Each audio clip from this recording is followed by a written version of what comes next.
挣脱的黑夜手一盏孤灯。 Someone shared this picture allegedly taken in the countryside. The banner reads, "If it is found out that one hides and burns coal, a fee of 5,000 yuan will be collected as a form of punishment, and the individual will be detained for 10 days. Someone recalled and mocked, during the 1960s, which is also when the Great Famine took place in China, there were a few dozen forms of punishments for secretly storing food, which include shame parade, starvation, as well as cutting off one's ears, and even just literally beating one to death. Nowadays, the penalty for secretly storing and burning coal is merely 5,000 yuan and being detained for 10 days, which are to some extent not as severe as before. So it can be seen as a sign that the CCP has become much less cruel and that it has already made progress. Someone shared this propaganda article regarding China's up to the mountains and down to the countryside movement, which was a policy in the 1960s and early 1970s declared by Mao. This post sought to clarify that over the past few months, we've seen some people manipulating individual cases to discredit the down to the countryside movement. They claimed that the sent down youth, or the so-called privileged ones who were sent to farming villages to learn from the farmers there, were actually persecuted, and that generation was destroyed. The real agenda behind this rhetoric is to discredit the difficult journey of establishing the new China. History has proven that those youth who were sent to the farming villages and the mountainous areas actually accelerated societal progress, and their courageous acts have been remembered as such. A Chinese netizen shared online that his daughter was recently vaccinated and now she can no longer raise her arm. This post attracted over 7,000 comments.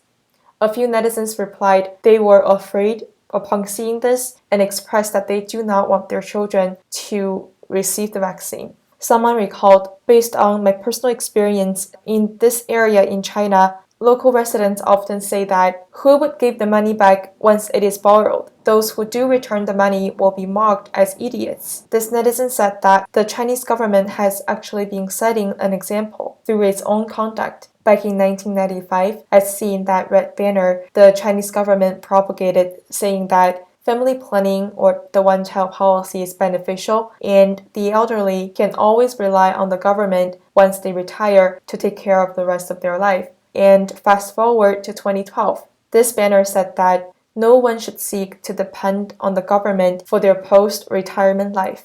And the most recent update is in 2018, when the CCP started to spread the same propaganda as it did back in 1995. Despite 23 years have passed, its lies have never changed.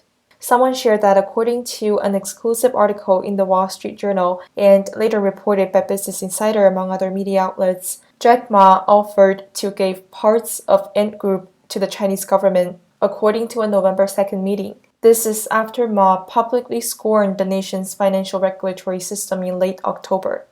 The Business Insider article regarding this incident noted that these new details helped paint a picture of how what was going to be the world's largest IPO in history came screeching to a halt. According to that meeting that Jack Ma took part in early November, he said, quote, "You can take any of the platforms it has as long as the country needs it," end quote. This quote is based upon sources that spoke to the Wall Street Journal reporter. Even though his company was expected to raise $37 billion at a Shanghai conference back in late October, Jack Ma criticized China's financial regulatory system. He called the rules ill-suited for supporting healthy innovation, which had a direct impact on Ant's successful lending and credit business. It was these new rules that caused Ant to be disqualified for an IPO, and Shanghai suspended its offering on November 3rd. The Business Insider piece also noted some important background information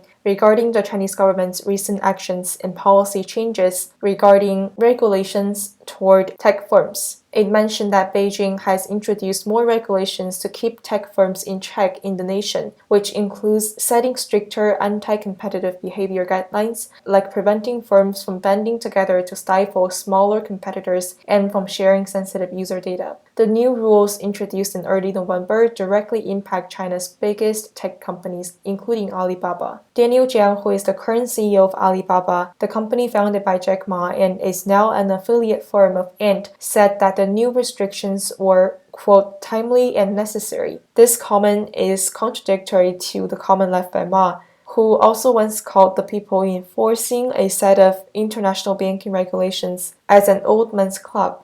A netizen shared this picture. The doctor is representing the Chinese government or the Chinese Communist Party. He used this picture to illustrate that it doesn't matter what the Chinese government is doing to keep the ideology of communism alive. It is clear that communism has already reached the end of its days. A netizen shared a story in this picture which illustrates a really famous experiment conducted in India back in 1936. According to media reports, this experiment was recalled by the Nobel laureate in the lost art of healing, and the experiment was conducted on a prisoner condemned to die by hanging. He was given the choice of having his blood let out because this would be gradual and relatively painless. The victim agreed and was strapped to the bed and blindfolded. Water containers were attached to the 4 bedposts and drip buckets set up below. Then, after light scratches were made on his 4 extremities, the thick drip began, initially rapidly, then slowly, and always loudly. As the dripping of water stopped, the healthy young man's heart stopped also. He was dead, having lost not a drop of blood. This is a well-known case of dying of fright. Someone explained that under this situation, having deep breath is the easiest way to resolve the issue. Someone replied, psychological and physiological reactions can have daunting impact on an individual. Someone recalled the history of USSR and said that Gorbachev and Yeltsin played a crucial role in the disintegration of the Soviet regime and the Soviet Communist Party. Initially, back when the Soviet Communist regime took power, there were around 200,000 Communist Party members.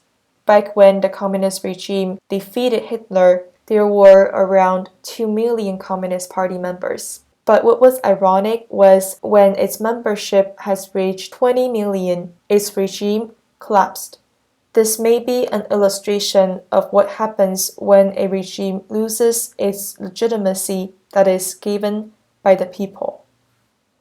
Child, we will take you in. Child, we will bring you home. You'll be a flower that sees the spring.